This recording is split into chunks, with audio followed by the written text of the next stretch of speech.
हरे कृष्ण, राधे राधे। यही लौकिक और पारलौकिक दुखों से छुटकारा पाकर नित्य अखंड परमानंद की प्राप्ति के लिए भगवान की शरणागति ही मुख्य उपाय है। जिसने एक बार सर्व भाव से अपने को परमात्मा के चरणों में अर्पण कर दिया, वह सदा के लिए निर्भय, निश्चिंत और परम सुखी हो जाता है। उसके योग क्षेम का समस्त भार भगवान वहन करते हैं। स्वयं केवट बनकर उसकी जीवन तरणी को भीषण संसार सागर की उत्ताल तरंगों से बचाकर सुरक्षित रूप से परमानंदमय धाम में पहुंचा देते हैं। उसे किसी प्रकार की चिंता या चाह करने की आवश्यकता नहीं रह जाती। परंतु यह शरणागति क्या वस्तु है और कैसे होती है, इस पर विचार करना है। शरणागति केवल शब्दों से नहीं होती, अथवा यूँ समझकर चुपचाप निकम्मा बैठने का नाम भी शरणागति नहीं है कि मैं तो उसकी शरण हो गया, मुझे अब किसी काम के लिए हाथ पैर हिलाने या समझने सोचने से क्या प्रयोजन है। वह आप ही सब ठीक कर देगा, मेरा तो कोई कर्तव्य नहीं है।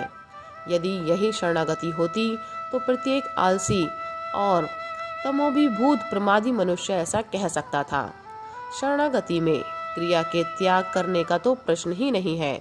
शरणागत भक्त तो अपने अहम को और उस अहम से संबंध रखने वाले प्रत्येक सूक्ष्म से सूक्ष्म भाव को परमात्मा के अर्पण कर देता है।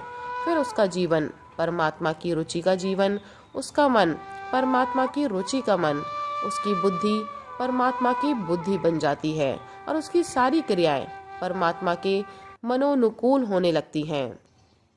अब तक तो वह समझता था कि यह संसार मेरा है और इसमें काम करने वाला मैं हूँ।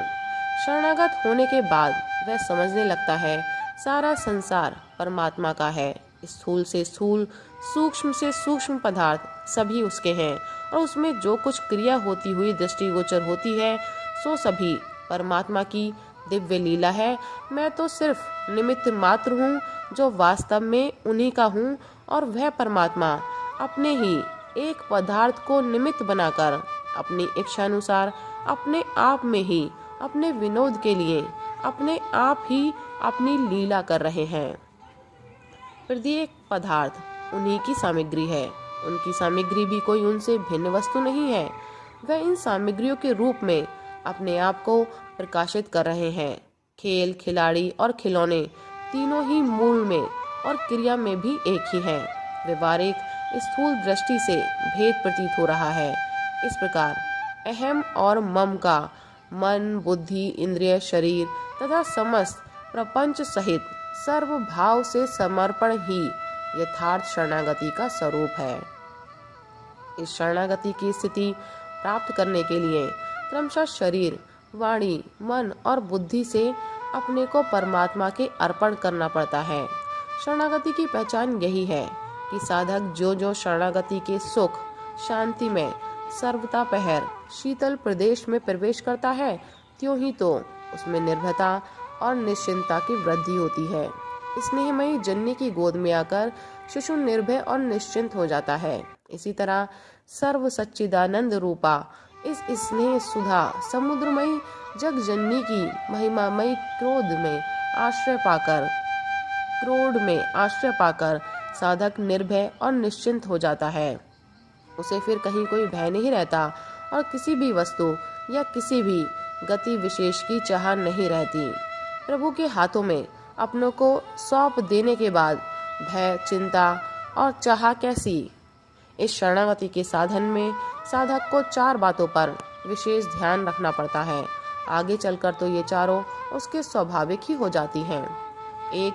जिस परमात्मा की शरण ग्रहण की है, उस परमात्मा का निरंतर स्मरण रखना। 2. उसकी इच्छा या आज्ञा अनुसार जीवन बना लेना। 3. वह जो कुछ भी विधान करे उसी में परम संतुष्ट रहना, यानी उसकी कृपा से प्राप्त होने वाली प्रतिकूल से प्रतिकूल स्थिति में भी उसकी मंगलमयी इच्छा समझते ही अनुकूलता का प्रतीत होना। 4. किसी भी पदार्थ की चाह ना रखना।